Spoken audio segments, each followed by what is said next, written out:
ពីខាង Forever ទាំងអស់សូមក្រោកខលឡើងសូមសម្លេងស្វាគមន៍អ្នក Forever ទាំងអស់គ្នាមានបងតារាតិចតសូមជើញញាតិញោមនៅអាល់ប៉ារ៉ូទាំងអស់មកចំហៀងអាល់ប៉ារ៉ូនេះគឺមកទាំងអស់នេះគឺសូមសម្លេងស្វាគមន៍អ្នកតំណាងត្រៃស្ដាមនៅខាង Forever ទាំងអស់បងមានខខឡើងញាតិញោមមកបង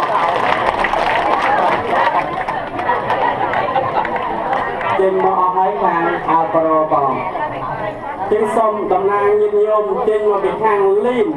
ដែលសូមដែលមករួមជាមួយនឹងលោកអ៊ុនសុផនដែលចេញមកពីខាងលីនសូមញាតិញោមត្រកថាឡើងហើយសូមឲ្យញាតិញោមស្វាគមន៍กันមួយផងបង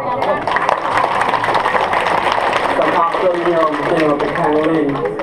ហើយសូមញាតិញោមចេញមកពីខាង Boston តំណាងត្រៃឆ្វេងត្រៃស្នាមមកពីខាង Boston សូមសម្លេងស្វាគមន៍មួយផងបងដឹកនឹងលើកឡើងនៅបែបខ្មែរ